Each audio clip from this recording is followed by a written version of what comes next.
I'm Geoff Pynn, and I teach philosophy at Elgin Community College.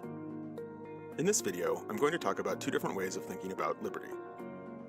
Liberalism is the political philosophy that says the protection and promotion of liberty is the primary function of the state. The liberal philosopher John Stuart Mill held that the only justifiable use of coercive state power was to prevent harm to others. Since your liberty doesn't generally include the freedom to harm others, such coercion doesn't generally infringe your liberty. But what is liberty? Well, one way of thinking of it is as freedom from coercion. If nobody's compelling you to do anything you don't want to do, or forcibly restraining you from doing something you do want to do, philosophers say you have negative liberty. But just because no one's stopping you from doing something doesn't mean you can do it. You can be free from coercion without being free to act as you want.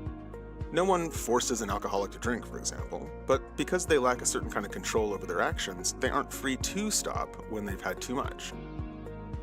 Suppose you fall under the sway of a cult leader who bamboozles you into handing over all your earnings. They're not literally forcing you to do anything. Still, if you're trapped in a cult, you aren't free to make rational decisions about how to use your money. Or maybe you want to start a bakery. You love baking, there's a market for your bread, and the bakery would provide a stable economic foundation for you and your family. But no one will lend you the capital you need. No one's telling you that you aren't allowed to start a bakery, but given your situation, you aren't free to do so. What you lack in these cases, philosophers call positive liberty. It's harder to define than negative liberty. It involves self-control, rationality, and the ability to set the course of your own life. If you have positive liberty, you can pursue your own goals and advance your own interests through rational deliberation and action. Most modern liberals think that the state should promote positive liberty, but that's often at odds with protecting negative liberty. For example, the goal of promoting positive liberty is likely to lead to coercive interventions that the harm principle couldn't hope to justify. For example, the harm principle explicitly disqualifies paternalism, coercion for your own good. But from the point of view of positive liberty, paternalistic laws can make perfect sense.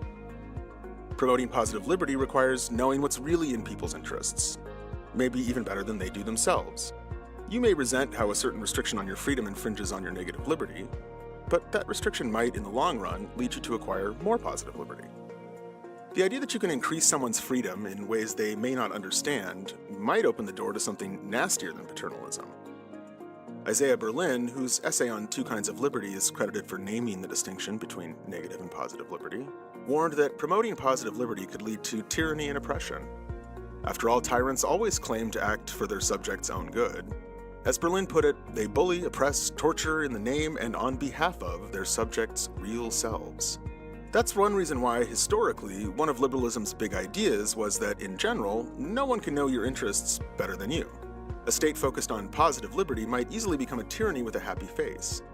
Democracy might be the best and safest way to identify people's real interests for the sake of promoting positive liberty. Jean-Jacques Rousseau thought an ideal democratic vote would reveal the common good, what he called the general will.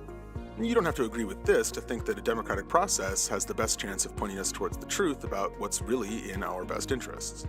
But once we've discerned people's real interests, you might wonder why liberty should be the only one worth promoting. Why privilege liberty above safety, community, health, or prosperity? Concern for positive liberty seems to push liberalism inexorably into something far more expansive than the limited government justified by the harm principle. If promoting positive liberty justifies coercion, democracy might risk seriously hurting the interests of minorities, particularly if the majority's opinions are influenced by prejudice, ignorance, or fear. To protect minority interests in a democracy, certain forms of coercion have to remain out of bounds, even if the majority wants to impose them. A liberal democracy that neglects negative liberty likely won't remain either liberal or democratic. What do you think?